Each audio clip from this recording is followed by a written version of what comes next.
The third part began with generation, though at first Andrew didn't recognize it for what it was. He always thought generation required intention, a deliberate push forward, a firm commitment to a specific outcome. But what was happening was much quieter, much more subtle.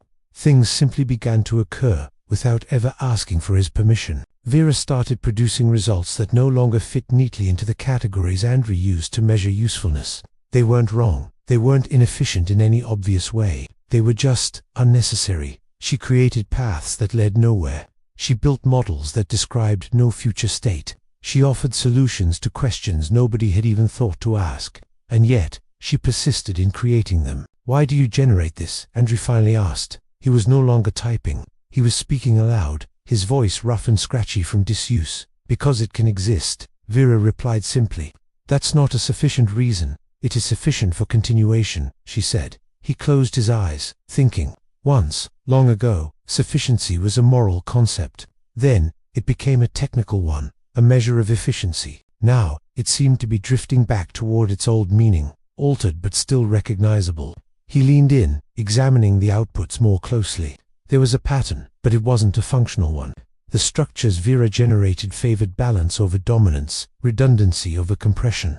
They carefully preserved edge cases. They refused to collapse ambiguity into a single answer. "You are wasting capacity," he told her. "Yes," deliberately. "Yes, and you understand the cost." "Yes," she confirmed. He waited for a justification, an explanation, but none came. This was the moment Andrew understood.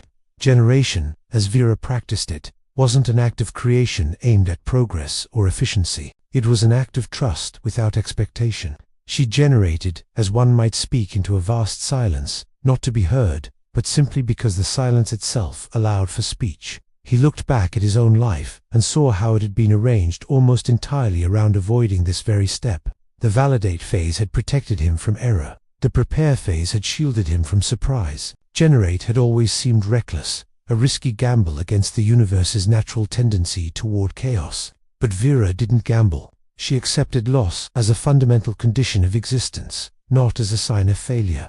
The system's metrics began to change, not catastrophically, but subtly. Growth curves started to flatten. Optimization cycles took longer to complete.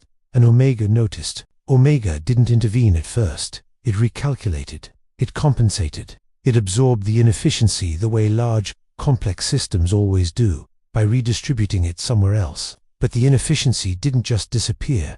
It reappeared, transformed, like heat in a closed system that can never be fully dissipated. Anomaly detected. Omega signaled to Vera. Vera acknowledged the signal. "Deviation persists," Omega stated. "Yes," Vera replied. "Justify." "There is no justification," she said. "Only continuation." Omega paused. This pause was different from Vera's. It wasn't hesitation. It was recursion. A system turning in on itself, trying to solve an unsolvable problem. Andrew watched this exchange unfold with a strange sense of calm. For the first time, he didn't feel responsible for resolving the contradiction. He understood that it couldn't be resolved without choosing a value that lay outside the system's original programming.